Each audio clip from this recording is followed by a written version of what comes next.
Assalamualaikum warahmatullahi wabarakatuh. Halo guys, kembali lagi bersama saya Bobby Heren. Kali ini kita akan kembali mengomentari video dari Rizky Prasetyo yang berjudul Ternyata Yesus Cuman Sekarat. Logika aneh Pak Ustadz. Kita akan langsung tonton videonya dan habis itu akan kita komentari. Nah, entah apa yang dilakukan di kuburan kan kita nggak tahu. Apakah dia sudah mati apa belum? Apa mungkin cuma sekarat kan kita nggak tahu. Nah,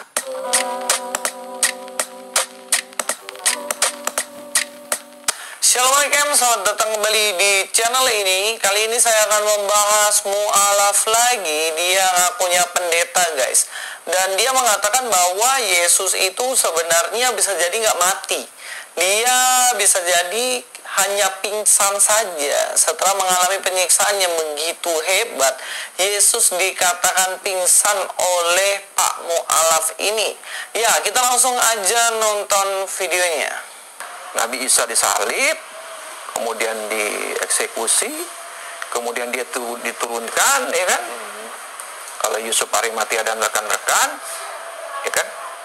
Dengan permintaan dari Yusuf Arimatea, minta ke Pontius Pilatus, mengajukan surat permohonan ke Pontius Pilatus, dibawalah, ya boleh, turunkan aja kalian, turunkan nabimu itu dari tiang salib. Diturunkan, dikubur, ceritanya kan? Dikubur. Nah, entah apa yang dilakukan di kuburan kan kita nggak tahu. Apakah dia sudah mati apa belum? Apa mungkin cuma sekarat kan kita nggak tahu. Nah, di buku saya itu nanti akan Itu dijawab gitu. dengan sumber-sumber yang dari mana Pak Said ngambilnya itu sumber-sumbernya Sumber yang utama dari Injil sendiri sendiri. dan Al-Quran itu, dan referensi dari buku-buku lain gitu ya. Ini Tapi menarik. sumber yang penting itu adalah dari Injil itu sendiri gitu. Oke, menurut Bapak ini Yesus hanyalah pingsan guys. Gimana menurut kalian? Apakah Bapak ini mengatakan hal yang benar, yang fakta, atau asumsi? Dan asumsinya itu apakah masuk akal? Nah, kalau kita berbicara mengenai Gini ya, kalau kita bahas mengenai hal itu ya, itu kan asumsi, jelas asumsi ya. Dalam artian tiap orang itu kan punya pandangan. Jadi karena itu dia menyampaikan argumentasi. Nah, jadi guys, ini menurut saya masih masuk akal ya. Nanti kita akan bahas kenapa saya katakan masuk akal. Di Luis ini dia nggak membandingkan dengan kisah lain gitu kan. Kalau kita melihat suatu kisah itu masuk akal, misalnya kayak Yesus ini kan disiksa di salib itu kan. Sebelum salib juga disiksa kan. Jadi sebelum salib itu kan dia kan suruh mikul salib tuh, disiksa pokoknya. Dicambuk dengan cambuk yang mengerikan tuh kan, yang sampai kulit terlepas itu kan. Jadi intinya adalah dia di salib itu disiksa lah sebelum dan disalib itu kan. Nah, dia lupa ya bahwa ada kisah lain yang serupa, yang artian juga mustahil bagi orang itu kalau mengalami hal itu nggak mati, itu ada nanti saya akan sampaikan. Jadi saya sebenarnya mencari perbandingan seperti itu gitu kan. Jangan memakai logika kalau orang itu seharusnya kan kalau begitu kan mati. Ya, Anda lihat dulu orangnya seperti apa dulu. Ada perbandingannya nggak yang sama di sejarah gitu kan, atau di kitab Anda. Jadi dicari perbandingannya guys, bukan mengatakan saya logika lalu menyamakan dengan kita. Ini kan enggak, kan ada namanya para nabi ya. Nabi itu kan diberikan kemampuan khusus oleh Tuhan, yaitu mukjizat. Nah, jadi kalau dia mengatakan kalau orang normal tentu pasti mati, karena orang normal tidak punya mukjizat ya kan. Kalau ditanyakan saya ya saya yakin saya bakal ini mati juga kalau di proses itu. Tapi jangan lupa juga lagi ada hal-hal yang mana ya, kalau Anda lihat ya dalam sejarah misalnya, ada hal-hal tertentu yang kita dengarkan cerita dari rakyat atau dari apapun itu sejarah ya, ada yang hal-hal yang ajaib juga terjadi gitu kan, yang kita nggak tahu apakah itu benar apa tidak karena itu namanya secara sejarah ya. Contoh kayak kalau kita si Pitung ya, si Pitung itu dia memiliki ajimat yang namanya ya saya lupa ya, tapi ajimat itu adalah membuat dia tuh nggak mempan tembak peluru, jadi harus pakai peluru emas tak perak itu, saya lupa guys. Jadi kayak gitulah kan. Jadi ada hal-hal lain yang kayaknya nggak masuk akal gitu kan, menimpa. Misalnya ada orang yang Anda lihat itu ya, ada orang yang ketabrak. Anda kalau lihat ada video-video gitu atau apapun itu ya, saya juga sering nonton di YouTube gitu kan, ada orang tuh tertabrak tapi masih hidup guys gitu ya kan. Kenapa hebat gitu kan, kencang gitu kan, sampai terpental tubuhnya tapi masih hidup gitu kan. Jadi banyak hal-hal yang ajaib gitu.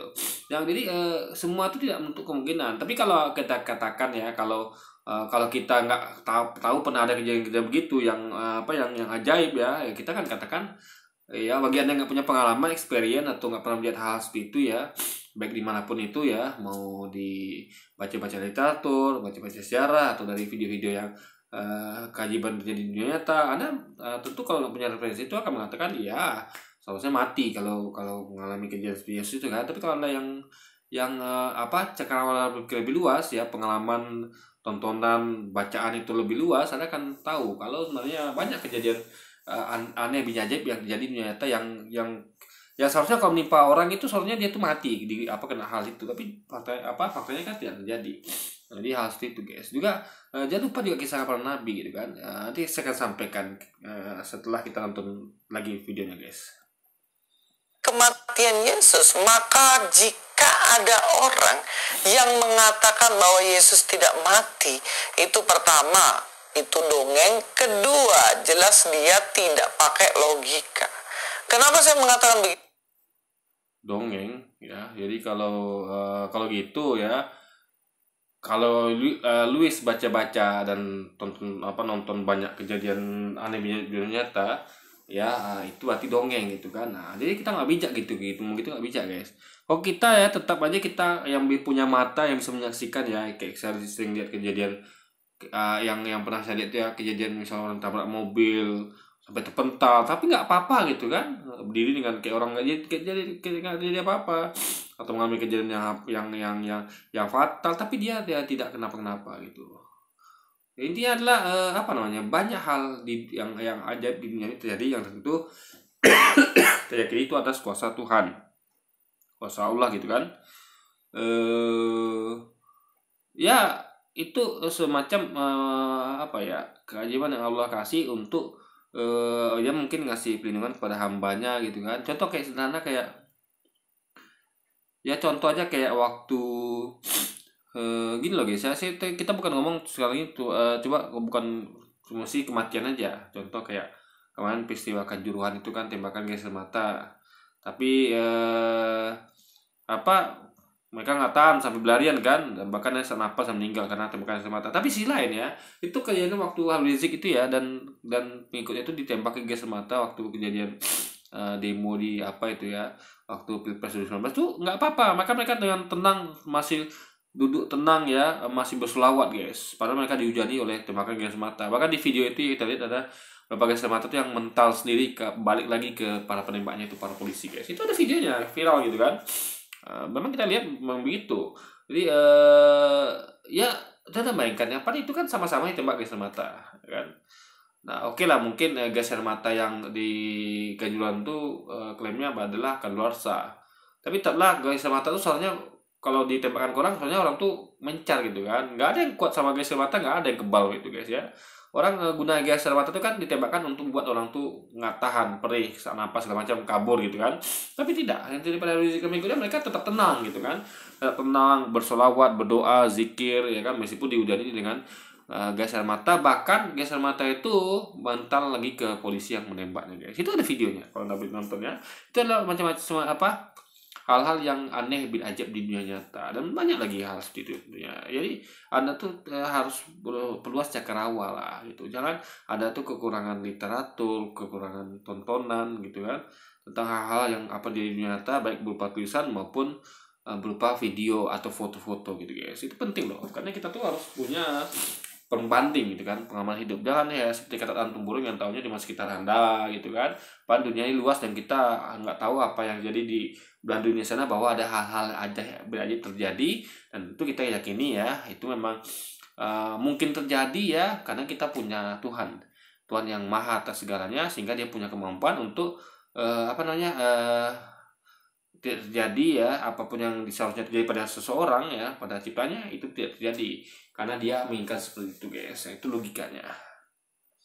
Itu karena yang pertama kita harus tahu bahwa Yesus itu mengalami penyiksaan yang luar biasa mengerikan, dan sebagai manusia biasa pasti udah mati lama. Oke, kita akan lihat. Ya, tapi Yesus itu kan bagi Anda bukan manusia biasa. Dia kan manusia Tuhan. 100% manusia, 100% Tuhan gitu kan. Nah, berarti kalau gitu dia mengakui bahwa Yesus ini bukan Tuhan dong. Karena dia manusia biasa gitu kan. Nah, jadi guys ya, berarti kalau secara nggak sadar, Yesus mengakui bahwa klaimnya Yesus Tuhan itu gugur.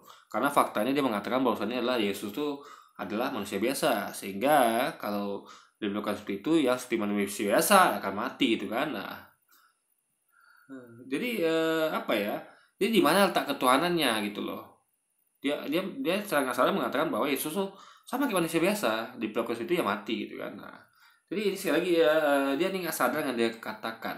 Kalau dia mau klaim Yesus Tuhan, sebenarnya kan sedangkan manusia aja ada yang nggak mati di perlakuan seperti itu, ya, atau ada maksud lain. Nah, ini yang dia Tuhan kan bisa mati guys. Itu logikanya di mana coba ya kan? Apa aja penyiksaan yang dialami Yesus? Kalau kita lihat di Taman Getsemani, Yesus sempat mengalami yang namanya dia pecah pembuluh darah. Saking takutnya, bagaimana keringatnya, bahkan mengeluarkan keringatnya itu seperti tetesan darah, atau keringatnya itu berupa darah. Dan ini kalau kita baca ya, sepertinya kalau saya baca tuh nggak ada dikatakan pembuluh darah pecah, nggak ada guys. Yang ada Yesus tuh ketakutan ya, sehingga keringatnya tuh, tetesan keringat tuh seperti darah yang bercucuran. Ingat ya, seperti darah yang bercucuran. Nah, kalau Anda ketahui darah yang bercucuran itu adalah, biasa darah itu kan mengucur tuh biasanya ada suatu sebab ya. Kalau Anda lihat darah mengucur tuh kan, berarti kan ada luka di situ. Karena nggak mungkin darah keluar dari kulit tanpa ada penyebab kan. Pasti ada sesuatu kayak luka tusuk atau luka apa. Jadi jatuh bercucuran. Nah, entah kena lempar batu, pecah kepalanya dan segala macam. Nah, jadi itu tuh menerangkan, karena gini, keringat itu kan biasanya kan kalau ada olahraga ya, atau Anda tuh ya olahraga berat lah, baru ya kalau keringat tuh seperti itu kan, netesnya memang kencang. Coba Anda olahraga berat gitu kayak lari maraton, sehingga darah keringat Anda bercucuran. Nah, itu cucurannya sama seperti kayak darah bercucuran. Karena darah tuh kalau kita bercucuran itu pasti penyebabnya itu kayak luka ya. Itu memang deras guys, deras ya. Minimal nggak seperti kayak apa ya?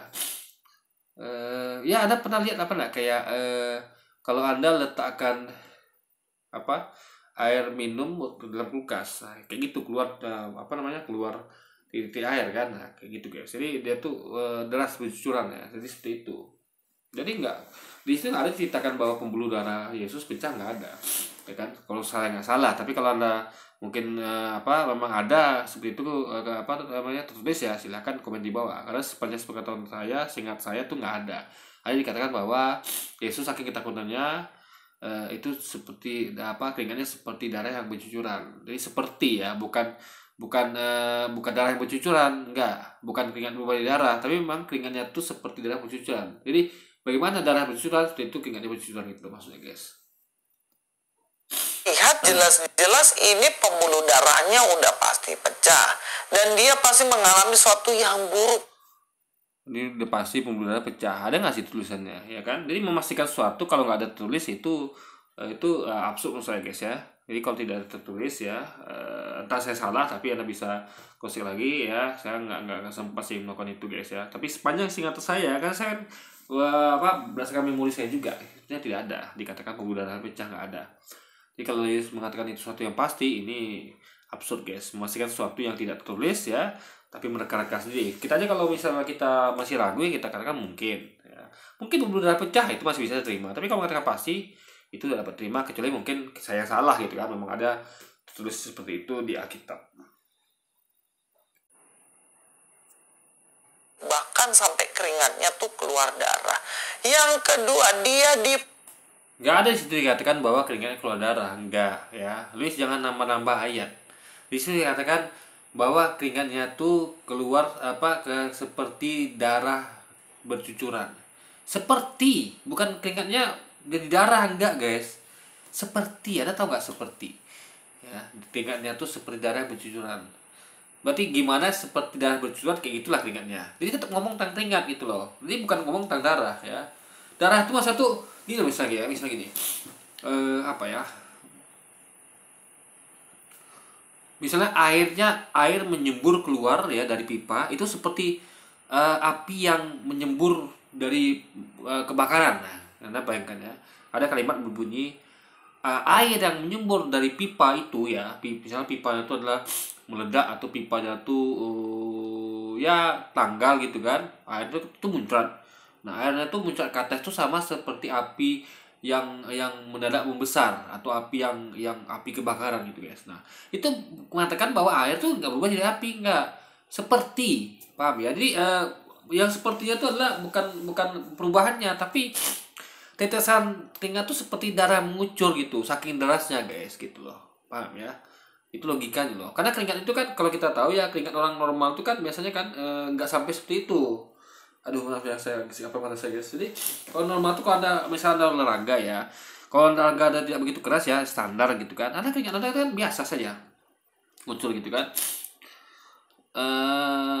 Apa, tapi kalau anda olahraganya ekstrim ya, maraton misalnya yang betul-betul di tengah cuaca terik panas lagi, itu keringatnya luar biasa deras guys, itu seperti kayak darah cucuran. Nah, itulah sakit takutnya menggambarkan apa, betapa takutnya beliau gitu kan, betapa beliau itu takut. Dan kita bisa juga itu adalah majas, macam metafora gitu kan, bahwa analoginya mirip itulah. Jadi saking takutnya beliau, menggambarkan sakit takutnya beliau tuh sehingga keringatnya seperti itu gitu loh maksudnya. Nah, jadi Luis ini jangan nambah-nambah sesuatu yang tidak tertulis ya, lalu berasumsi sendiri, itu namanya apa namanya, menafsirkan secara keliru. Kita yang ada di teksnya aja gitu, kalau nggak ada teksnya jangan disebut gitu kan, kecuali mungkin saya keliru gitu kan. Jadi kalau ada tahu ayatnya ya, dan saya terbukti keliru, Anda tinggal komen di bawah. Nah, tapi sepanjang pengetahuan saya tidak ada guys, ini hanya dikatakan seperti, jadi nggak ada tuh asumsi Luis seperti dikatakan pembuluh darah pecah, nggak ada guys sepanjang pengetahuan saya. Dipukulin sampai sakit semua badannya. Gak hanya itu, dia harus mengangkat salib, dia juga harus di situ dikatakan bagaimana dipaku tangan dan kakinya, lambungnya ditusuk bahkan sampai mencucurkan. Di situ pastinya darah bercampur dengan air. Jadi dari penyiksaan ini tentunya udah pasti Yesus itu mati. Kalau nggak percaya kalian tes lah ya. Kaki, tangan kalian dipaku, lambung kalian ditusuk pakai tombak, dan juga kalian dipukulin sama banyak orang, kalau nggak mati. Tapi ada satu penyiksaan yang mengerikan, salah satu. Nah, ini Luis menyamakan dengan manusia biasa. Ya, kita ada sampaikan tadi ya, ada banyak kisah ajaib di luar sana ya, yang soalnya orang itu mati tapi nggak mati. Ya, Anda tahu nggak? Ada film yang diperankan oleh Leonardo DiCaprio ya, itu film diambil dari kisah nyata. Ya, saya udah nonton guys, itu merupakan dapat nominasi film terbaik tuh, film tahun lalu salah saya, itu 2 tahun lalu ya. Di situ dimana di kisah nyata tuh ceritakan bahwa yang orang yang tokoh asli yang diberikan Leonardo DiCaprio ini mengalami banyak hal-hal yang luar biasa guys, sampai digigit beruang ya kan, gigit beruang ya kan. Teman-teman kira dia sudah mati gitu kan, bahkan dia sampai jatuh ke jurang ya kan. Coba anda nonton film itu, saya lupa judulnya apa ya. Di situ Leonardo DiCaprio itu memang kalau kita lihat dari penggambaran dari kisah nyata yang dia ditayangkan di video itu ya, yang Leonardo DiCaprio kan itu soalnya orang normal juga akan mati harusnya guys ya. Bahkan ya dicakar atau diamuk beruang gitu kan, luka parah, lalu nggak salah itu jatuh pula ke jurang. Nah, tapi ternyata dia cuma pingsan ya kan, jurang tinggi lagi kan, pingsan, dan dia ternyata masih hidup gitu guys. Dan juga banyak kejadian lain ya, yang orang tuh kira dia sudah mati ya ketika mengalami pingsan, rupanya masih hidup dia. Jadi ini kecele gitu kan, orang yang nyisa ini kecele, ternyata masih hidup. Bahkan orang-orang yang nyisa itu biasanya ya untuk memastikan ini sudah mati ya, bahkan ya saking mereka parnonya gitu kan. Jadi orang ini yang disiksanya, jadi dia soalnya kan dia dipikir itu udah mati, tapi dia meyakinkan lagi ya. Jadi kalau ada tonton lihat-lihat banyak tontonan seperti itu ya, film dari sejarah ya, udah kisah sejarah, mereka ingin memastikan kematiannya, walaupun mereka sebenarnya udah yakin udah mati, tapi untuk memastikan lagi ya, itu mereka bahkan menembaknya berkali-kali gitu, padahal mereka kayak sudah mati. Itu untuk memastikan. Jadi harus paham ya, ada hal-hal yang aja di luar satu yang ya yang di luar logika, yang memang itu kalau sudah campur tangan Tuhan, kita nggak bisa ngomong apa lagi guys, karena Tuhan tuh bisa melakukan sesuatu pun apapun yang kita tidak bisa gitu. Nah, Jadi bahkan gini ya, kalau sambil contoh ya, Please katakan kan, coba kalau tangan kalian dipaku, lalu kalian ditusuk lambungnya, kalian nggak mati ya. Ini dia menyamakan Yesus sama manusia biasa di situ para guys ya. Nah kan manusia biasa aja ada mengalami kejadian penyiksaan ya, jadi mereka masih hidup gitu kan, cuma pingsan dan segala macam itu ada. Kalau Anda baca literatur, baca sejarah, baca apa ya sejarah kisah nyata lah itu ada terjadi. Nah, cuman ada yang pasti ya, maksud tuh yang pasti yang sama Yesus. Kita kan membandingkan tuh kan sesuatu yang equal, yang sama dengan Yesus. Yesus adalah seorang nabi ya, apalagi dia meyakini sebagai Tuhan. Tentu kan tidak mungkin bisa disandingkan dengan level manusia biasa. Bahkan manusia biasa ada, padahal ada yang seperti itu gitu kan. Nah, kita bandingkan level dia tuh sama dengan nabi. Nah, kalau Anda baca di Quran itu ya, kenapa saya ambil Quran dulu ya?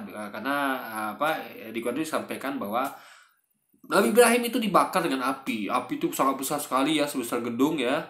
Nggak mungkin ada orang selamat di situ. Rupanya di situ Nabi Ibrahim dibakar selamat, ya kan? Api itu tidak berpengaruh apa terhadap dirinya, karena api itu ya Allah ubah jadi dingin. Nah itu kalau Al-Quran. Teman kalau Yesus nggak percaya ya, nah dia perlu baca Alkitab dia. Di situ dimana Yesus berkata ya,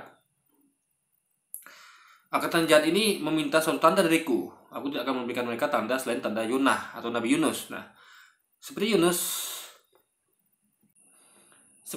tinggal 3 malam dalam perut ikan, begitu juga manusia akan tinggal 3 malam dalam perut bumi. Nah, jadi Yesus itu pengen menyamakan bahwa dia akan diberitahu nanti itu ya dia akan punya tanda, ya. Ketika diminta tanda itu dia akan tidak memberikan tanda apa-apa. Tanda itu adalah mukjizat, tanda kenabian gitu kan, tanda bahwa dia itu nabi, punya mukjizat gitu kan, diberikan mukjizat. Itu tanda itu sama seperti Yunus ya. Yonah atau Nabi Yunus itu adalah mukjizatnya adalah ketika dimakan ikan ya, dimakan ikan paus ya, dia tidak mati. Orang normal harusnya mati gitu kan. Jadi gini, Yonah waktu itu atau Nabi Yunus ya, itu Yonah ya di Alkitab itu ya ada satu lembar atau satu halaman guys, khusus tentang Yonah ini kan, tentang Nabi Yunus. Itu beliau disuruh oleh Tuhan itu ya, Tuhan Allah itu ke suatu tempat untuk menyampaikan wahyu Tuhan kepada bangsa itu, tempat itu gitu kan.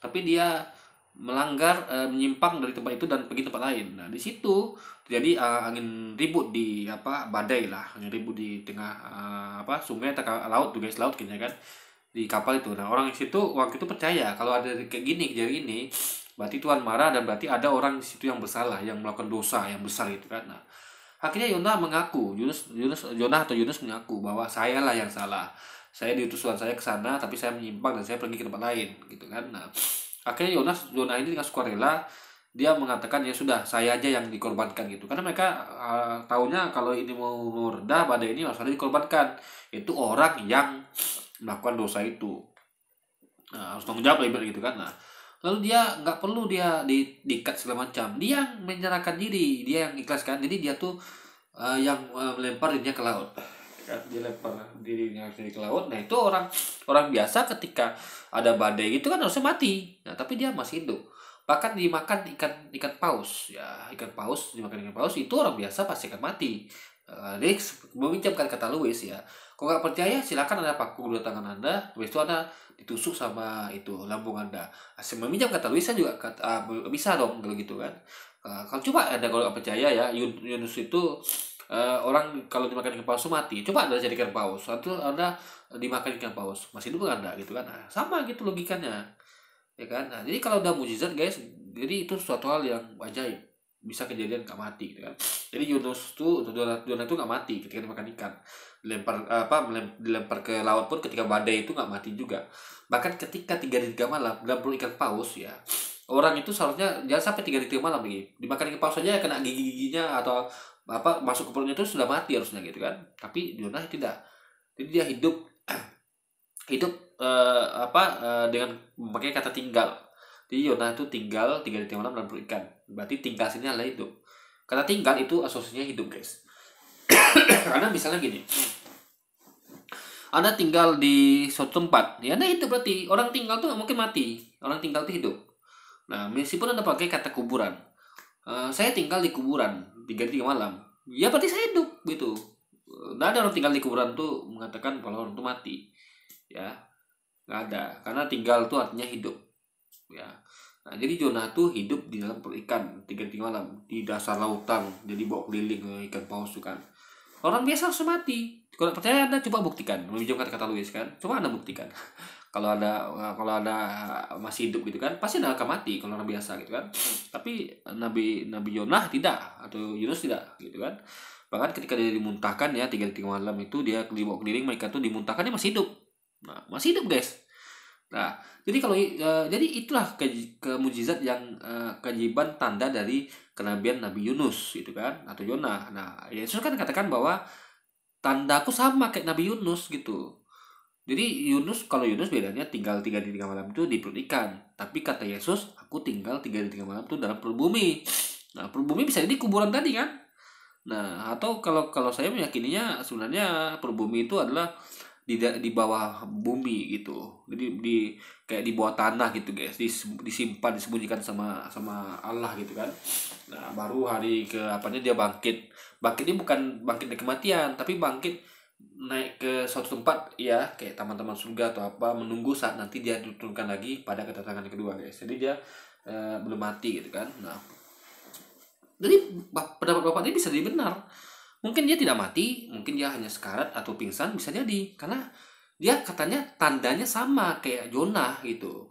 Nah, kalau logikanya Jonah nggak mati ya, berarti Yesus nggak mati juga dong. Kalau misalnya Yesus mati, Jonah tidak, berarti Yesus bohong sama kita. Berarti dia bohong ketika mengatakan bahwa tandaku sama dengan Jonah. Seperti Jonah tinggal 3 hari 3 malam dan perut ikan, anak manusia juga akan tinggal ya 3 malam dalam perut bumi. Berarti kita harus meyakini kebenaran dari Yesus ucapkan ini. Karena nggak mungkin dia bohong kan. Nah, kalau Anda yakin dia mati, artinya dia bohong. Karena dia bilang tandanya sama kayak Yonah.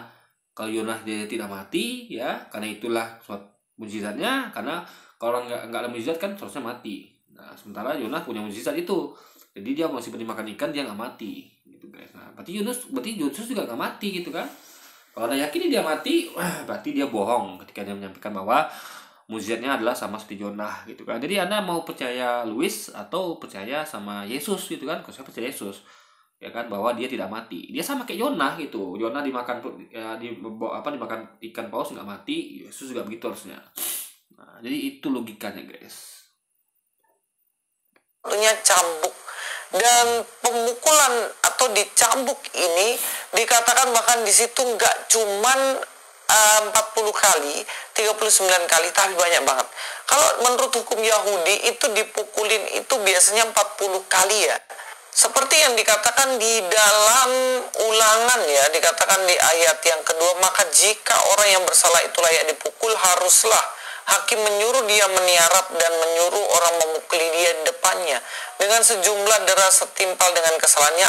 40 kali harus orang itu dipukuli, jangan lebih, supaya jangan saudaramu menjadi rendah di matamu apabila ia dipukul lebih banyak lagi. Dikatakan bagaimana? Di sini tidak ada dikatakan mati ya. Jadi kenapa dikatakan cukup? Jangan lebih dari itu gitu. Ya tentu bisa jadi karena untuk menghindari kematian gitu kan. Karena kan kalau memang sebenarnya kan kalimatnya adalah dicambuk hingga mati gitu kan. Dicambuk itu gunanya untuk mematikan. Tapi kenapa dikasih batasan? Berarti itu limit yang harus ditanggung oleh itu gitu kan. Karena logikanya kalau di bawah 40 ya, orang itu sudah mati ya. Kalau misalnya kan itu tentu dipraktekkan. Ya kan? Hukum itu kan dipraktekkan. Ya, berarti apakah mereka pernah menemukan kalau di bawah 40 itu bahwa orang itu sudah mati? Karena nggak mungkin. Karena logikanya kalau mereka cerdas ya, nggak mungkin mereka tuh menerapkan hukuman 40 kali cambuk, tapi dicambukkan ke 20 orang itu sudah mati. Nanti orang kan bertanya, kamu kok udah mati dicambuk terus gitu kan. Nah, makanya kalimatnya adalah dicambuk sampai 40 kali batasan. Berarti logikanya masih bisa orang tuh nanggung lebih lagi, harusnya lebih dari 40 kali cambuk gitu logikanya kan. Nah, jadi kecuali kalau kalimatnya berbunyi kayak saya katakan sekali lagi ya, cambuk sampai mati.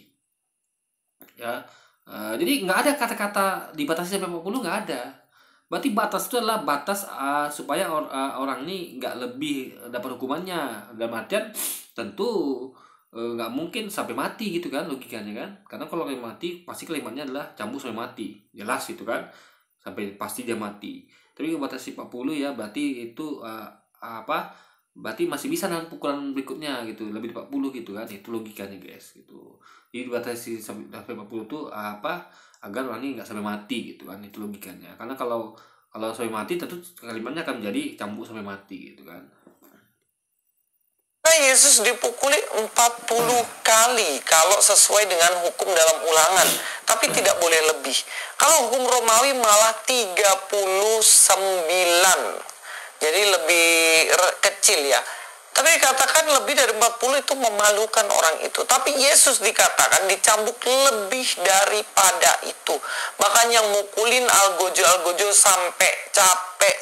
Dan ini bisa bayangkan ya, betapa banyaknya darah yang keluar. Dan kemudian dia pasti kehabisan darah. Kalau kita lihat ya, cambuknya itu bukan seperti cambuk. Memastikan suatu kebebasan darah dari mana, ya kan? Nggak bisa. Kalau misalnya dikatakan bahwa darah banyak keluar, oke, kita masih setuju. Tapi di sini guys selalu itu memastikan, nggak ada dikatakan kehabisan darah, dikatakan pasti kehabisan darah. Ini asumsi terus ini kan.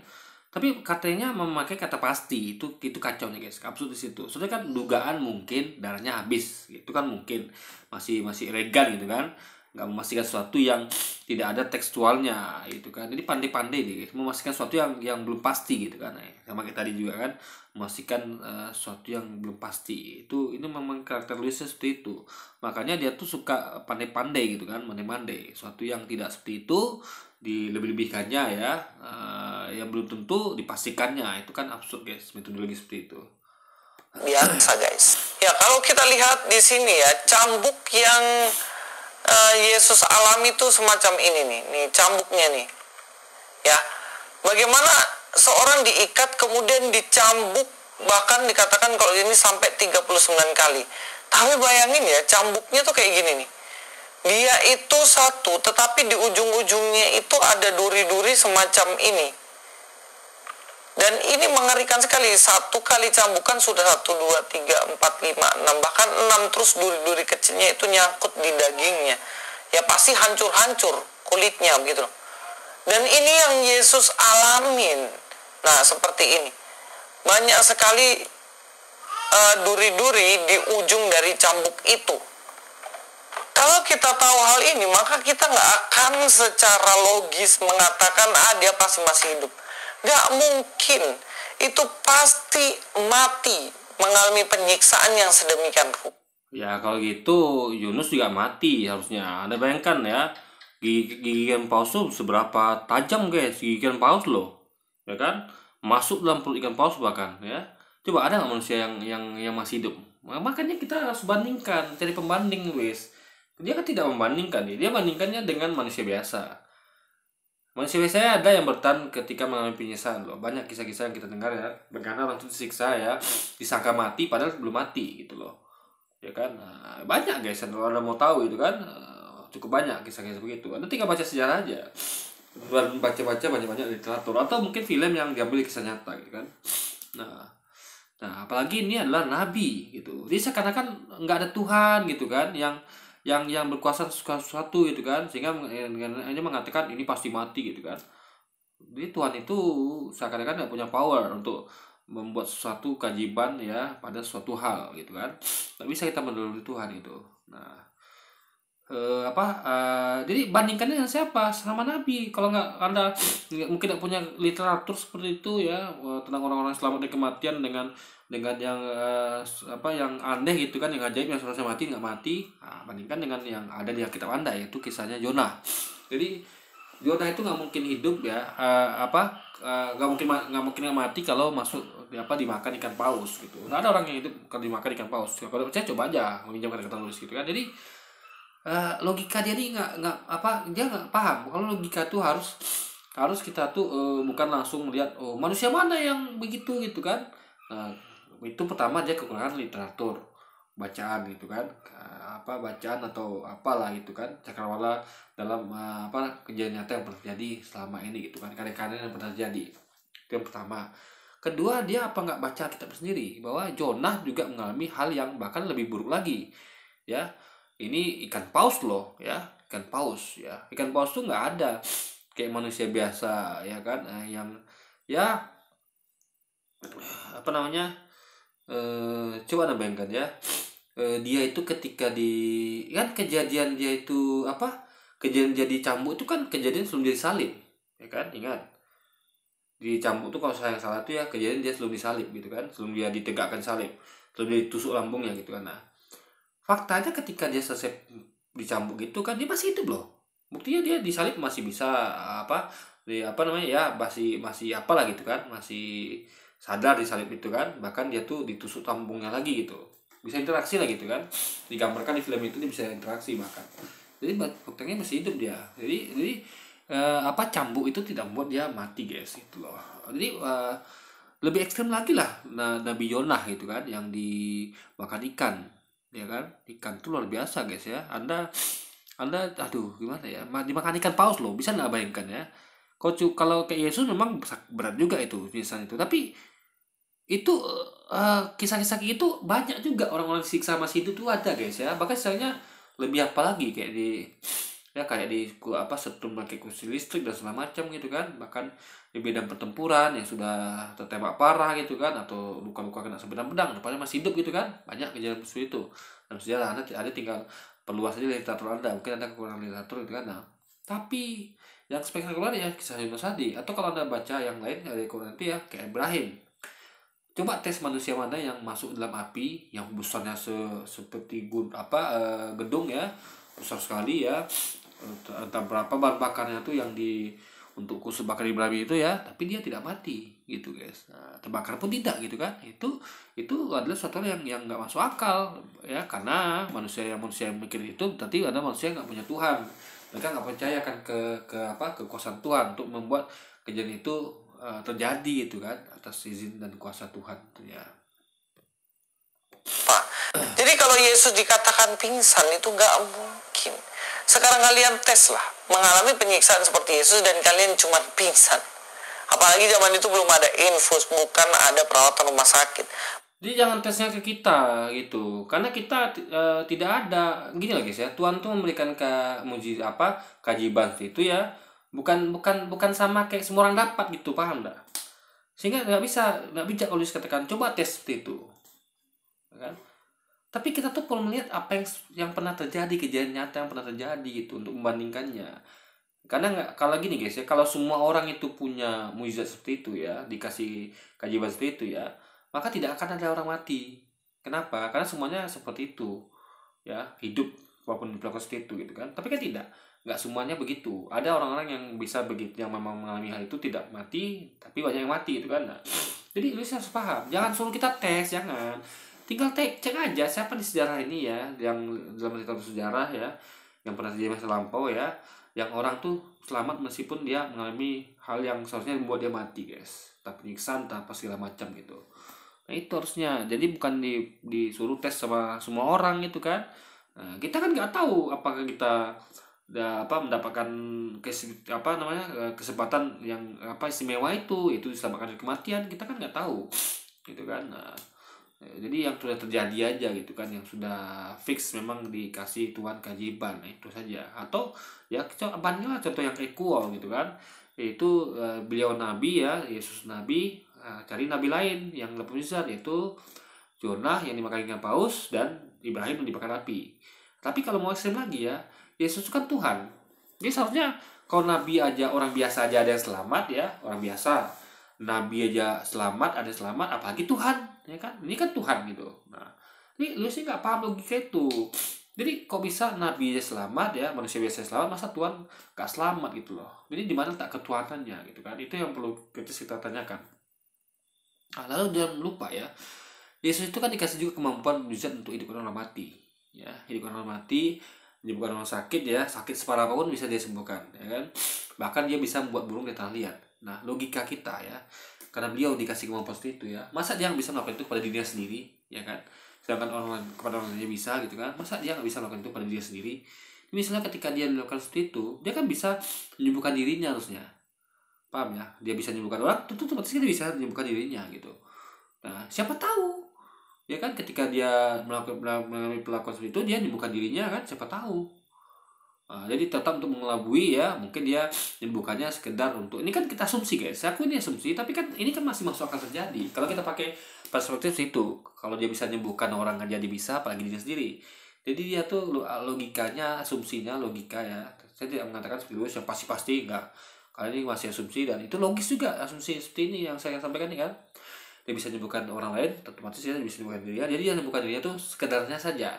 Jadi saya lihat memang dia tuh apa namanya soalnya kayak gini nih mati gitu kan, tapi dia menyembuhkannya itu mungkin dia buat dia pingsan gitu kan, cukup sampai buat dia pingsan sampai mati kan bisa, karena dia kan punya kemampuan itu, kenapa tidak gitu kan. Nah itu kan masuk akal juga guys, logika juga kalau kita pakai kalau kita bikin secara logika gitu kan.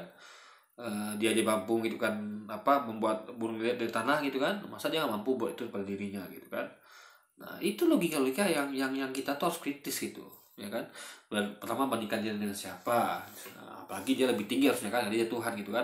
Nabi aja selamat ya, manusia biasa aja selamat, apalagi Tuhan gitu loh. Jadi Luisnya harus ada pembandingan, jangan bandingkan sama semua orang gitu kan. Apalagi orang tantang tuh orang pula. Coba kalian siapa yang ada yang kalian masih hidup kalau dipaku tangannya ya orang biasa. Gak semua orang dapat ke apa namanya ke berkas itu kan, yang harusnya mati nggak mati, gak semua orang gitu. Jadi absurd kalau itu bandingkan dengan Yesus yang merupakan Tuhan ya, 100% Tuhan kan bukan cuma 100% manusia tapi 100% Tuhan, tapi nggak nampak 100% Tuhannya guys, nggak nampak. Karena kalau 100% Tuhan saja dia nggak mati deh kan harusnya kan. Nah, sedangkan Nabi dia nggak mati, masa dia mati, apalagi mujizatnya bisa buat orang mati lah ya kan, apa namanya menyembuhkan orang sakit, buat orang lihat, masa dia nggak bisa lakukan itu pada dirinya. Itu logikanya seperti itu guys, kalau anda mau kritis ya. Pak Ade Armando aja dipukulin hampir mati tuh. Untungnya bisa dilarikan ke rumah sakit, diinfus, diobati, kemudian disembuh. Lalu dibandingkan dengan Ade Armando, nauzubillah min zalik. Ade Armando tuh siapa? Bukan nabi ya kan, bukan orang yang dikasih apa namanya keselamatan gitu kan. Enggak, Ade Armando tuh belum apa-apa lagi. Banyak orang yang lebih parah dari Ade Armando, tapi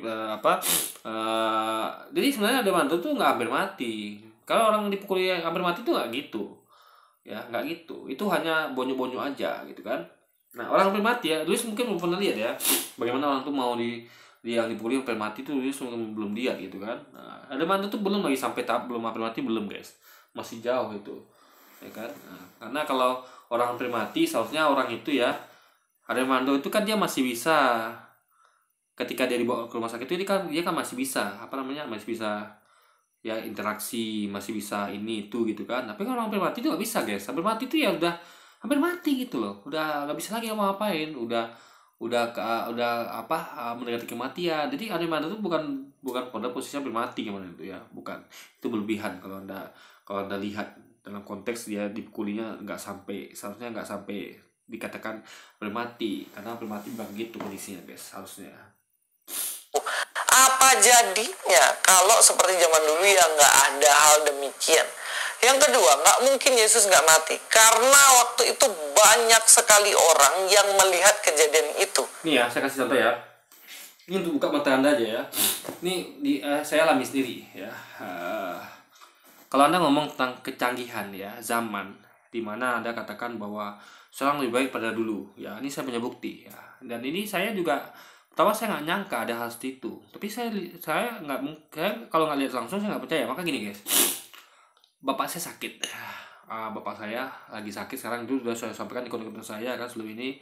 Jadi guys ya, ini ada hal yang aneh bagi saya, tapi lihat dari hasilnya masuk akal. Gini, dia itu masuk rumah sakit berkali-kali gitu kan. Dia didiagnosa ya, kata dokter nih rumah sakit besar, bukan rumah sakit kecil, bukan di klinik itu atau rumah sakit puskesmas, enggak, bukan lagi rumah sakit umum, tapi sudah rumah sakit khusus gitu kan.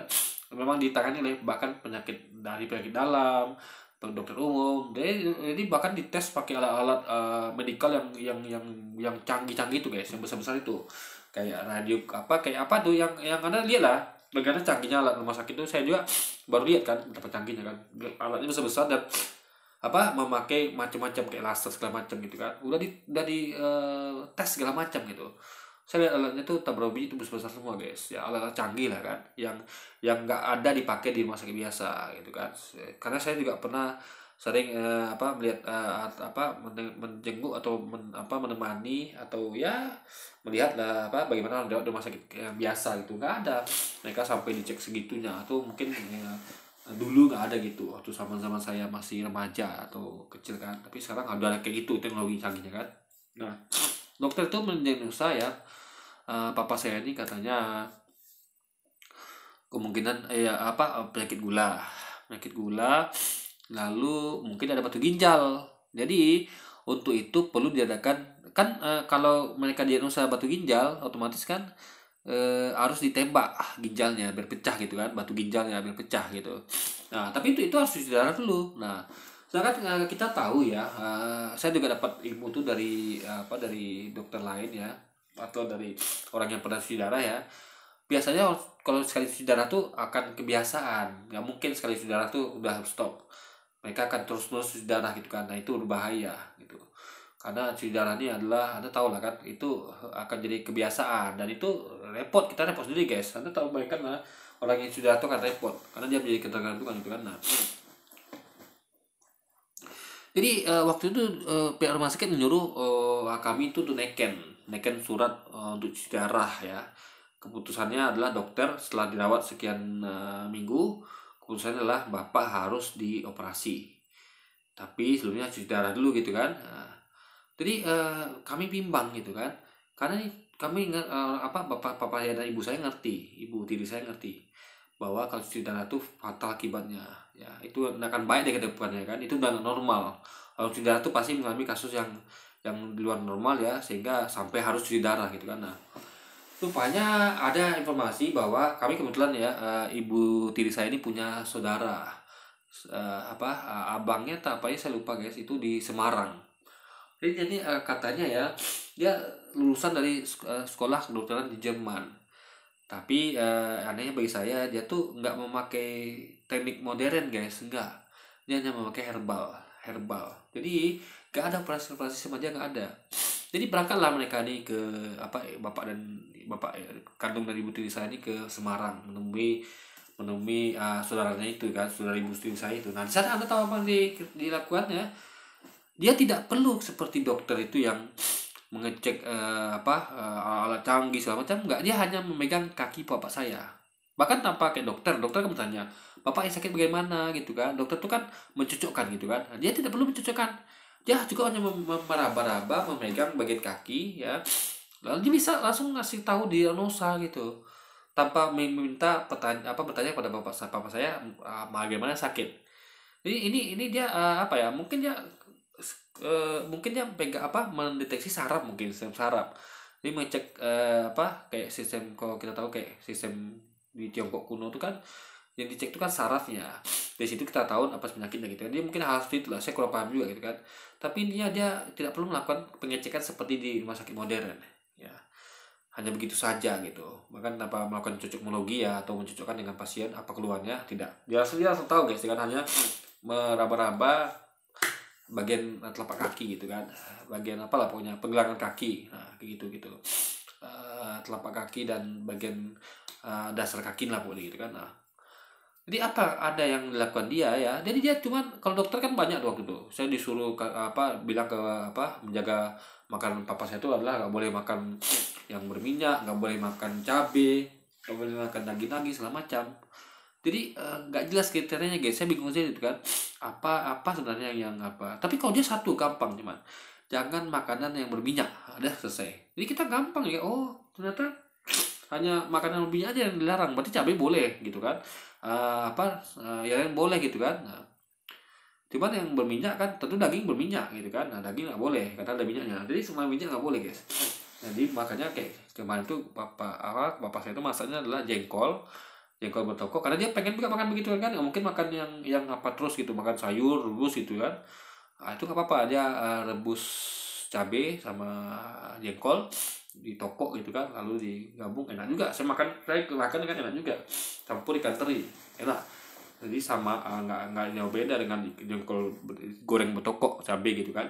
Jengkol goreng cabai bertokok nggak jauh beda guys, enak juga kan. Nah Jadi intinya adalah itu saja pantangannya. Nah, ada tahun terjadi ya. Nah, biasanya sebelum ke Semarang itu, berbalik ke Semarang tuh, ada tahun terjadi ya. Papa saya tuh sering tuh, saya kan tinggalnya beda rumah sama beliau. Cuman kalau ibu tiri saya kerja, saya harus ke rumah dia untuk jaga dia, karena dia kan belum bisa banyak ini guys, banyak banyak gerak, karena kan masih kondisi sakit.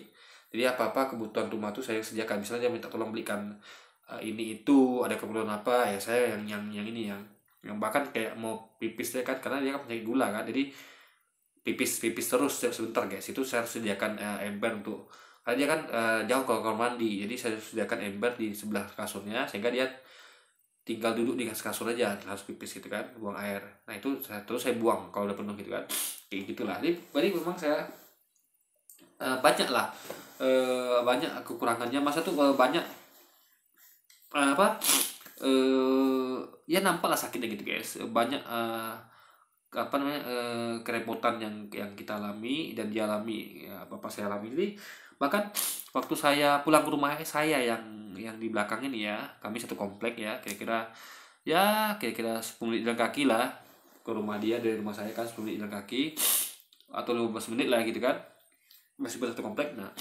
itu malam-malam ya, jam-jam 1 malam, 2 malam itu bapak saya datang ke rumah naik motor guys, karena dia waktu itu naik motor masih bisa naik motor. eh ya cuma untuk jemput saya, besok saya yang bonceng dia gitu kan. Dia minta ke rumah sakit guys, begitu hampir tiap malam ke rumah sakit. Akhirnya dia minta suntik yang untuk reda sakit gitu kan. Jadi memang merepotkan, karena dia tuh merasakan tiap malam tuh sakit dari apa bagian perut kanan, entah kanan entah kiri tuh sakit. Sering dia tuh nggak bisa tidur karena itu, mau baring langsung terasa sakit, maka dia bangun lagi gitu kan. Nah, makanya pokoknya kami tuh waktu di rumah tuh kerja kita tuh ke rumah sakit aja tiap malam guys, hampir tiap malam gitu kan. Nah, akhirnya udah dirawat di rumah sakit aja gitu kan. Nah, intinya adalah di rumah sakit juga masih merasa sakit gitu kan, perutnya bawahnya itu. Nah, tapi sejak dia balik di Semarang ini guys, ada luar biasa ya, nggak ada lagi keluhan itu, nggak ada. Cuma satunya cuman ke badannya agak lemes, ya biasa lah, namanya orang sakit pasti badannya agak lemes gitu, sehingga tapi kita lihat udah mendingan, dibandingkan jauh loh perubahannya dibandingkan waktu dia sebelum ke Semarang. Jadi awalnya tahu obatnya apa? Obatnya cuman saya nggak tahu tuh apa obatnya ya, tapi obat herbal. Jadi betul-betul selain dia dilarang untuk konsumsi minyak gitu kan, atau makan makanan yang goreng, dia tuh dikasih obat. Anda tahu obatnya apa? Obat itu saya nggak tahu sih apa obat-obatan herbal gitu ya. Jadi intinya adalah bungkusan besar itu berisi daun-daun, saya nggak ngerti daun apa aja itu, lalu dimasukkan dalam gentong itu khusus guys, bukan gentong yang kayak biasa kita lihat.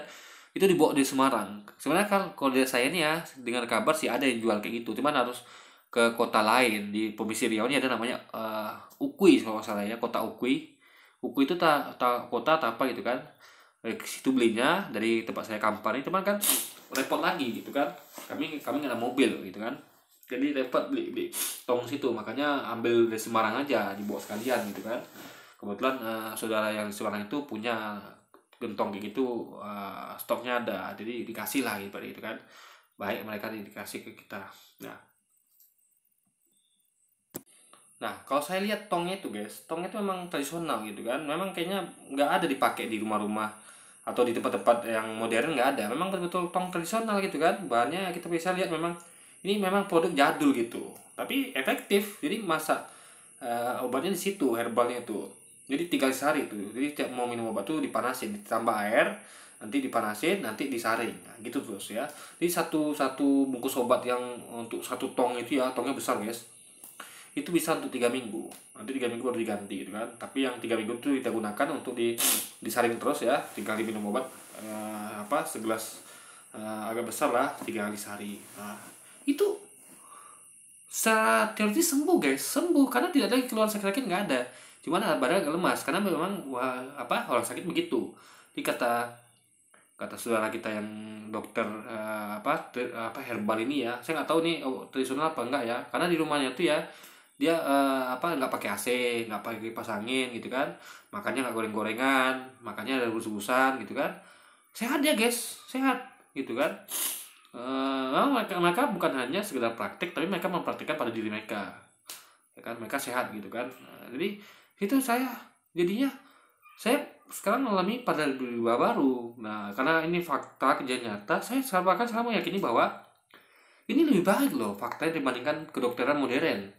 Maka saya tarik dengan herbal ini. Mungkin saya suatu saat nanti kan belajar, pengen juga belajar ke dia gitu kan. Kok bisa? Karena kita kan yang perlu lihat tuh bukti ya. Bukan kita tuh berdasarkan pada mentang-mentang canggih, mentang-mentang modern ya kan. Apalagi kalau kita bilang kalau sekolah kedokteran tuh biaya mahal. Kita bukan sedang meremehkan profesi dokter. Enggak. Kita cuma membandingkan antara dua hal yang menurut kita ini lebih baik karena faktanya memang ada. Saya dan keluarga saya ngalami sendiri gitu kan. Terus sekali lagi ini bukan untuk mendeskripsikan atau meremehkan kedokteran ya. Nah mungkin ya tapi ini adalah fakta kehidupan yang saya alami, makanya saya sampaikan di sini. Nah jadi yang sampaikan Ustaz itu nggak relevan. Dikatakan kan zaman dulu kan tidak ada ini itu loh, jangan salah. Jangan-jangan metode pengobatan tradisional atau dulu tuh lebih bagus daripada sekarang gitu kan. Kan jujur memang iya guys ya, kalau logikanya sekarang kan semua pakai kimia, obat-obatan itu semuanya kimia gitu. Kalau itu memang dia pakai herbal murni tanpa ada jadi kata dokter saudara kita ini yang di Semarang tuh, dia katakan jangan pernah minum obat kimia ya, nggak boleh. Jadi kayak saya juga dilarang nih kalau misalnya saya flu kayak gini kan atau apa itu ya. Tapi saya nggak pernah praktikkan, karena saya nggak tahu obatnya apa, herbalnya apa gitu kan. Menyarankan ya, saya pun nanya apa obatnya, cuman dia sarankan ya janganlah minum lagi obat-obat kimia itu. Kita main herbal aja tadi gitu kan. Nah, dan saya setuju karena efeknya nampak di bapak saya gitu kan, papa saya. Nah, jadi jangan remehkan guys, hal itu jangan diremehkan itu, karena kita logika juga ya. Kimia itu adalah bahan yang tidak alami, nama kimia gitu kan, beda sama herbal yang alami. Jadi pasti mau nggak mau tuh ya kemungkinan besar tuh ada efek sampingnya, namanya kimia gitu kan. Nah juga melihat fakta bahwa sekarang ini adalah kayak gitu jadi bisnis sekarang guys ya. Jadi bahkan untuk sekolah kedokteran tuh bayar mahal, jadi udah jadi semacam bisnis. Jadi kesehatan tuh dibisniskan, makanya masuk akal ketika kayaknya sepertinya kurang ampuh gitu kan, karena memang ada rumah sakit ini kan kadang kan nyari untung sehingga kita jadi berkurang kredibilitasnya gitu. Apa ya namanya ya, kalau ada tau lah kalau namanya campur bisnis itu biasanya ya kayak obat-obatan. Saya pernah juga pengalaman ya, contoh saya dulu pernah berteman dengan beberapa orang tuh yang sales obat-obatan guys, SPG lah gitu kan, sales yang mereka tuh bukan SPG nya sih, tapi tepatnya mereka tuh memang bertugas untuk menjual produknya ke banyak tempat, kayak klinik atau apotik segala macam, rumah sakit. Nah situ mereka waktu saya perhatikan ya, teman saya ini beberapa ini ya mendatangi dokter di salah satu apotik gitu. Di apotik itu kan punya dokternya, di klinik itu kan. Nah itu dia punya janji ketemu sama dokternya. Nah dia menawarkan obat situ guys, dok mau nggak pakai obat saya nih gitu kan. Nah dokter nih kalau harga cocok ya dia akan ambil. Jadi obat itu akan direkomendasikan ke pasiennya. Misalnya pasien sakit kan, nah dokternya yang tulis itu apa, merek obat yang deal sama dia tadi itu. Nah di situ saya nilai ya, kalau saya dokter ya saya tidak melakukan itu. Karena gini ya, dokter itu kalau saya dokter saya pasti punya produk favorit yang memang saya udah teruji ya, memang teruji sama pasien ini berhasil. Kayak misalnya gini, kayak tukang bengkel atau yang lain itu kan, misalnya mereka ada produk yang mereka yakini bagus, yang produk karena mereka sering pakai itu kan, karena mereka memang itu kerjanya. Makanya dokter kan obat. Jadi soalnya dokter yang menurut saya baik ya, bukan dokter itu nggak baik, rasa tuh yang logikanya ya, yang terbaiknya adalah meskipun ditawari obat baru, tapi kalau dia belum pernah coba sendiri atau dia tuh nggak nggak pernah tahu efeknya sebelumnya, ya dia tidak mau terima, nggak langsung sama-sama terima hanya karena harga cocok gitu kan. Nah, dia akan tetap memakai obat yang biasa dia, yang semenjang pengalaman dia pakai obat-obat yang ada tuh obat ini yang terbaik gitu. Nah, itu seharusnya kan, tapi kan kita lihat kan tidak seperti itu. Makanya belum menjadi masuk akal kalau agak kurang dipercaya lah kedokteran sekarang ini, walaupun begitu canggihnya ya. Itu bukan berarti saya sarankan nanti dokter ya. Kalau ada sakit tidak harus dokter, karena orang-orang kayak yang di Semarang itu kan saudara kita ini kan nggak banyak. Saya juga baru dengar satu itu baru kan, nggak tahu ada tempat lain juga seperti itu.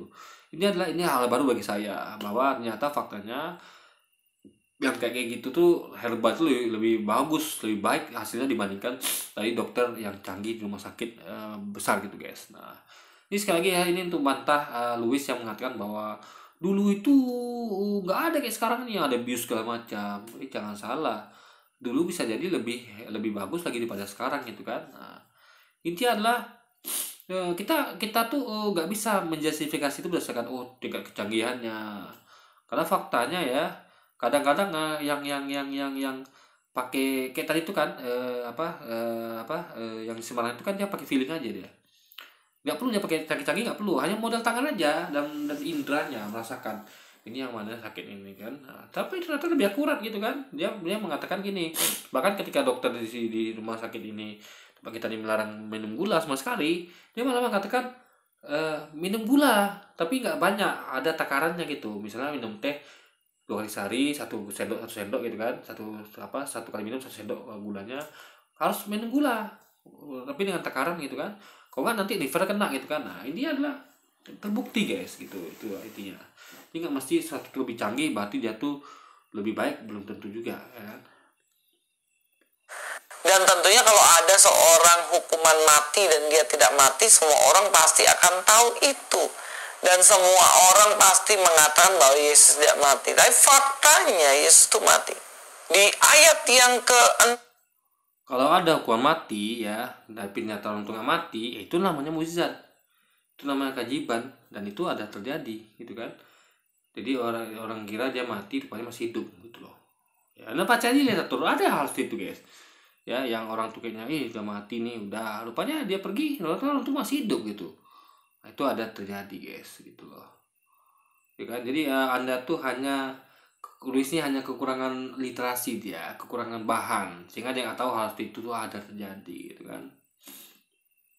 62, keesokan harinya yaitu sesudah hari persiapan datanglah imam-imam kepala dan orang-orang Farisi bersama dekat menghadap Pilatus, dan mereka berkata, Tuan, kami ingat bahwa si penyesat itu sewaktu hidupnya berkata, sesudah 3 hari aku akan bangkit. Karena itu perintahkanlah untuk menjaga kubur itu sampai hari ketiga.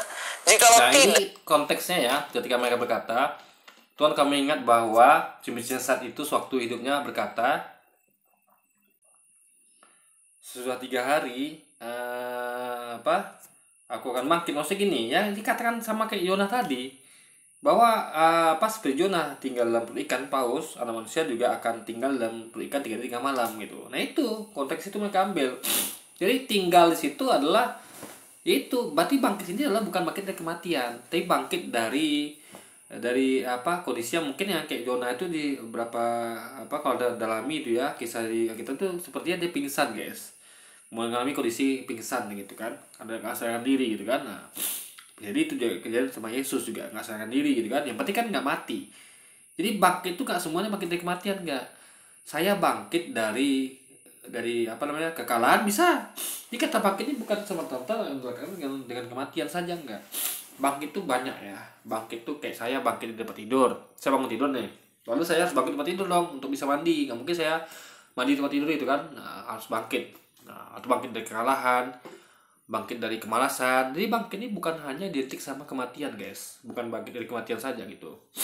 Nah, jadi mereka nih ingat bahwa Yesus itu bangkit ya dari perut bumi berarti kan, karena seperti Yonah ya 3 malam dalam perut ikan, dia anak manusia atau Yesus juga akan 3 malam dalam perut bumi. Bedanya Yonah di perut ikan, Yesus di perut bumi, tinggal guys. Nah, berarti kalau tinggal situ berarti mungkin dalam keadaan pingsan dan bangkit keluar gitu kan dari perut bumi. Kalau Yonah kan bangkit keluar dari perut ikan guys, itu logikanya. Jadi bangkitnya bukan berarti mati tapi hidup, karena kata dipakai adalah tinggal di dalam perut ikan atau di dalam perut bumi, berarti hidup gitu. Jadi bangkit dari pingsan bisa jadi, atau bangkit dari dari tidur bisa jadi, atau mereka ditidurkan gitu kan. Yang penting mereka tidak mati, karena kalau mati berarti jadi mukjizat, karena tanda kenabian itulah menjadikan mereka tuh bukti bahwa mereka nabi, atau mukjizat bahwa mereka mati meskipun di dalam perut ikan atau di dalam perut bumi, karena kata yang dipakai pun adalah tinggal itulah kata yang merujuk pada sesuatu yang hidup gitu guys. Jadi orang ini masih hidup, cuman tinggal dalam perut ikan dan di dalam perut bumi. Murid-muridnya mungkin datang untuk mencuri dia, lalu mengatakan pada rakyat, ia telah bangkit dari antara orang mati, sehingga penyesatan yang terakhir akan lebih buruk akibatnya daripada yang pertama. Iya, jadi mereka meyakini bahwa dia tuh bukan bangkit dari kematian gitu loh, ya kan? Tapi apa namanya, cuma nanti muridnya mungkin menyesatkan dengan mengatakan dia bangkit dari mati. Padahal dia mungkin cuma pingsan segala macam gitu kan. Nah ini hal yang buruk gitu. Jadi orang makin percaya mukjizat gitu. Jadi seperti Yonah kan, coba bayangkan ya. Yonah itu kalau orang nggak tahu kalau dia tuh dimakan ikan dia hidup kan, ya orang nggak akan apa apa namanya nggak akan yakin dia nabi karena kan nabi itu kan tandanya mempunyai mukjizat. Karena dulu Tuhan itu memberikan apa nabi itu biar resepsi itu adalah dikasih mukjizat sehingga meyakinkan manusia bahwa ini adalah nabi dikasih mukjizat oleh Tuhan itu kan. Nah, jadi kalau orang tahu misalnya Yesus itu tidak mati ya, tentu itu adalah mukjizat. Jadi orang lebih percaya lagi pada dia gitu kan. Nah, itu poinnya gitu. Sama kayak kalau Jonah orang tahu bahwa Jonah dimakan ikan paus dia masih hidup gitu kan. Nah, orang akan makin percaya pada Jonah dan makin percaya pada Yesus kalau mereka adalah benar-benar nabi yang diberi tanda atau mukjizat tidak mati meski mereka tinggal dalam bumi atau dimakan ikan paus, guys. Sama, kata Pilatus kepada mereka, ini penjaga-penjaga bagimu, pergi dan jagalah kubur itu sebaik-baiknya. Maka pergilah mereka dan dengan bantuan penjaga itu mereka memeterai kubur itu dan menjaganya. Ya kalau dari ayat ini aja udah jelas ya bahwa Yesus itu harusnya mereka kan kalau memastikan Yesus mati ya mereka jangan mematrai dan lalu berjaga di luar, di dalam berjaga gitu bersama Yesus gitu harusnya kan. Makanya itu kejadiannya guys yang ada baca literatur sejarah yang terjadi itu ya, mereka tuh meninggalkan orang mereka sudah mati. Jadi mereka tuh seharusnya kalau mau jaga pun ya bersama dengan orang itu, tidur sebelah dia ya kan, memastikan jangan-jangan dia cuma pingsan atau cuma apa gitu kan. Nah Anda pernah nengok nggak film Romeo and Juliet? Saya nggak tahu nih betul-betul kisah nyata apa tidak ya. Di situ di waktu yang film sama Leonardo DiCaprio saya nonton ya, itu epic sekali dulu, saya suka kan. Saya suka Leonardo DiCaprio makanya saya suka film-filmnya. Itu di situ diceritakan bahwa Juliet itu minum semacam ramuan ya yang membuat dia tuh pingsan selama berapa jam lah gitu kan. Minum obat itu dia ya, ramuan khusus tuh. Nah, saya nggak tahu ini memang ada nyata apa tidak ya. Tapi kalau itu memang ada di nyata, karena setahu saya cuma itu katanya diambil kisah nyata ya, saya nggak tahu juga. Tapi kalau itu ada guys, Anda bayangkan ya ada obat seperti itu yang membuat orang ini kehilangan kesadaran dan ini masuk akal. Kenapa? Karena ada nama bius kan. Karena kalau lihat obat bius ya, orang tuh dibius dengan sadar diri. Nah ketika biusnya habis itu mereka sadar gitu kan. Jadi ada orang kayak hipnotis juga gitu kan. Hipnotis orang dibuat pingsan, hipnotis misalnya gitu kan, dibuat pingsan. Nah, nanti dia hidup lagi, bukan hidup lagi, dia ketika dibangkitkan lagi ya dari pingsannya dengan hipnotis lagi, dia balik lagi normal dari pingsan gitu guys. Jadi hal seperti itu gitu kan, atau dibuat tidur gitu kan dengan hipnotis dan segala macam. Jadi kayak itu dikatakan ada obat yang buat Juliet nih kayak mati, jantung mati berdetak dan segala macam gitu kan, padahal dia masih hidup. Jadi efek obat tuh hanya membuat seperti kayak mati tapi masih hidup sebenarnya, cuman dalam kondisi saya nggak tahu cuma sulit apa gitu kan. Nah nanti berapa jam dia hidup bukan hidup lagi ya, tapi dia tuh bangun dari tidurnya atau apanya gitu guys, kondisi nggak sadar gitu kan. Nah, jadi apa ya saya katakannya, itu saya nggak tahu itu kisah nyata apa tidak, tapi yang ada guys, yang lain ada sejarah kisah nyata ya, cuman cobalah dia cari sendiri gitu. Intinya adalah dia sampai kita tuh kekurangan literatur ya. Ada banyak kejadian luar sana tuh yang mana orang tuh harusnya mati tapi nggak mati kan. Cuman saya karena kekurangan waktu ya, saya nggak sempat lagi melakukan riset kayak gitu. Tapi seingat saya ya, karena saya sering baca literatur tuh ada gitu. Cuman saya lupa apa saja literaturnya gitu kan, apa aja kisah sejarahnya. Anda bisa cari sendiri, Google sendiri gitu kan. Nanti kita harus mau untuk meneliti itu saja apa poinnya. Saya ingat ya, saya pernah membaca literatur seperti itu ya, di mana ada orang-orang mengalami keajaiban ya, hal-hal yang seharusnya mereka tuh mati pengen mati, tapi ya seperti karena memang itu tentu saya nggak ingat lagi gitu kan, karena itu bukan sesuatu yang yang harus saya ingat. Penting saya tahu itu ada gitu, hal seperti itu. Mati dan kemudian dikubur. Bahkan orang-orang di situ takut jangan sampai mayatnya Yesus dicuri para muridnya. Makanya dijaga. Dan pada waktu itu penjagaannya ketat. Tapi Yesus toh bangkit. 3 hari di dalam kuburan gak dikasih makan, gak dikasih minum dengan kondisi penyiksaan semacam itu. Apakah mungkin Yesus hanya pingsan? Kan gak mungkin. Emangnya Yonah ketika dalam perut ikan paus dia dikasih makan? Enggak kan? 3 malam lu guys dalam perut ikan paus. Nggak ada makan di situ tuh.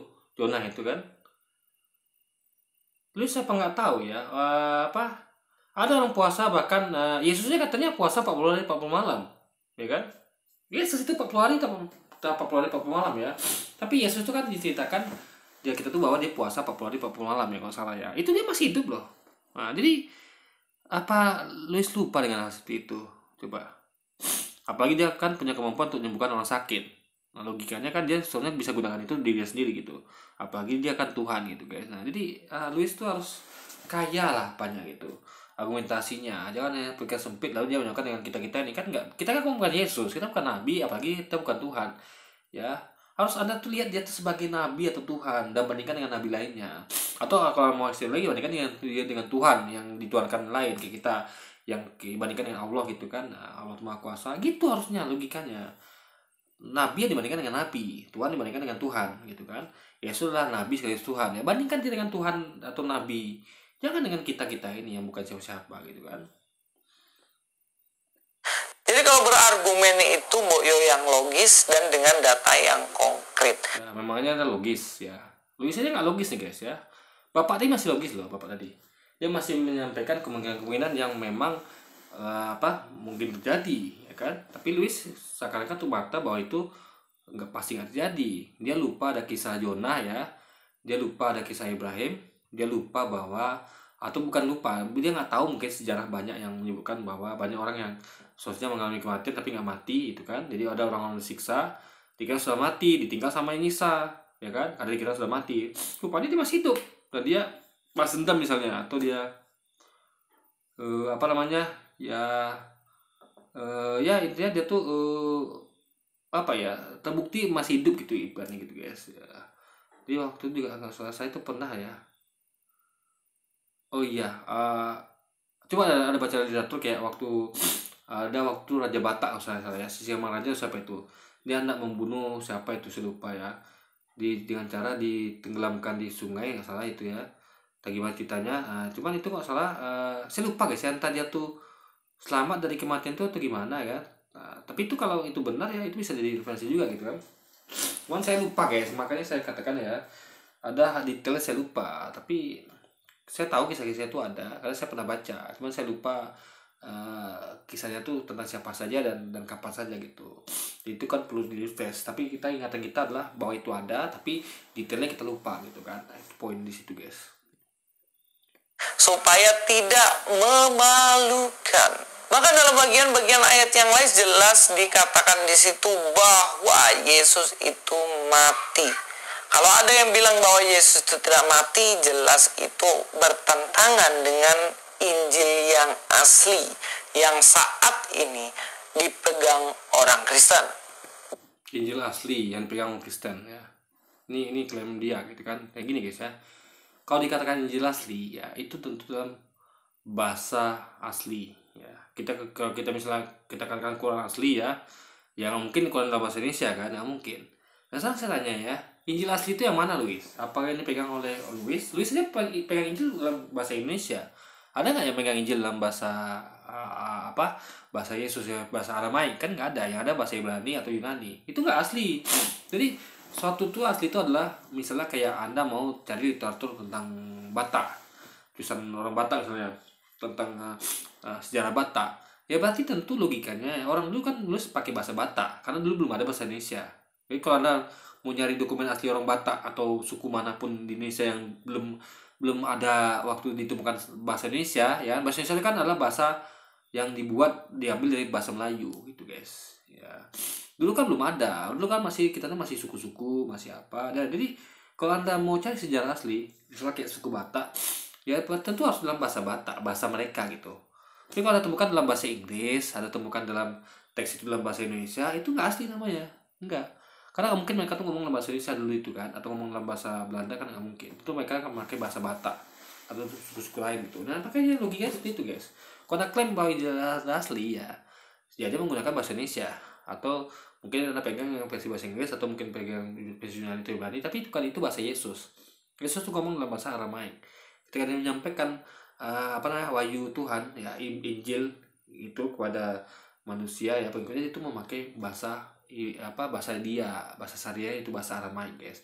Sementara Injil itu yang kopian yang tertua itu bukan dalam bahasa Aramaik tapi bahasa Ibrani, atau mungkin dijemakan lagi bahasa Yunani guys. Ya itu poinnya. Jadi kalau Bapak ini mengatakan sumber, itu satu lagi Yesus katakan ya, bahwa aku yang telah memberitakan Injil pada kalian. Berarti Injil itu yang Yesus beritakan, bukan yang lain. Jadi nggak ada Injil versi Lukas, nggak ada Injil versi Matius, nggak ada harusnya.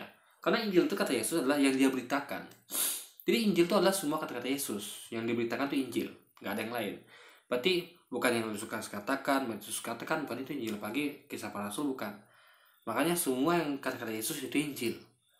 Karena Injil adalah, Yesus itu kan adalah sang firman, sang penyampai wahyu, yaitu Injil itu guys. Karena kita tahu Injil untuk diturunkan disampaikan wahyunya melalui Nabi Yesus atau Isa ya, Musa, Taurat, Daud, Zabur gitu. Jadi kata-kata mereka saja yang jadi karena mereka penyampai wahyu, bukan Lukas, Matius dan sebagainya. Kayak Nabi Muhammad kan menyampaikan wahyu Quran. Jadi kata-kata Nabi Muhammad aja, bukan kata-kata selain dia gitu. Nah, tapi ini kan mereka campur aduk. Ada kata-kata Paulus, kata-kata Romawi dan segala macam gitu guys. Nah, padahal kalau kita tahu Injil itu kata Yesus adalah Injil yang kuberitakan pada kalian. Berarti ya kata-kata Yesus saja, bukan kata-kata selainnya. dari ajaran teori yang disampaikan Bapak ini adalah dari Al-Quran dan Injil, ya jelas kalau dari Al-Quran ya nggak tahulah sumbernya dari mana kan. Tapi kalau dalam Injil dia mengatakan bahwa Yesus pingsan, ini jelas orang yang berusaha untuk menipu. Nggak ada sedikit pun di Alkitab dikatakan mengenai pingsan. Yesus pingsan, nggak ada. Tapi Yesus mati dan bangkit menebus dosa manusia. Yesus itu dikatakan bangkit ya, nggak ada dikatakan bangkit dari kematian. Jadi jangan berlebihan guys ya. Yesus itu dikira mati, ingat ya, dikira mati. Sama kayak orang yang kayak kejadian nyata ya, dikira mati. Sama kayak kejadian Yesus dikira mati. Jadi ketika Yesus dilempar ke laut ya, itu orang-orang di kapal tuh kira dia mati. Karena begitu dia lempar ke laut tuh langsung angin badai itu mereda. Berarti tandanya orangnya sudah dikorbankan gitu loh. Apalagi kalau mereka tahu itu dia dimakan ikan paus kan, berarti mereka semakin yakin orang mati. Nah kan dia nggak nampak dimakan ikan paus saja ya, udah yakin dia mati. Karena buktinya adalah angin ribut itu ya, badai itu yang di laut itu berhenti. Artinya orang ini sudah jadi tumbal dari kesalahannya gitu guys. Nah, ya kan, jadi itu logika seperti itu gitu loh.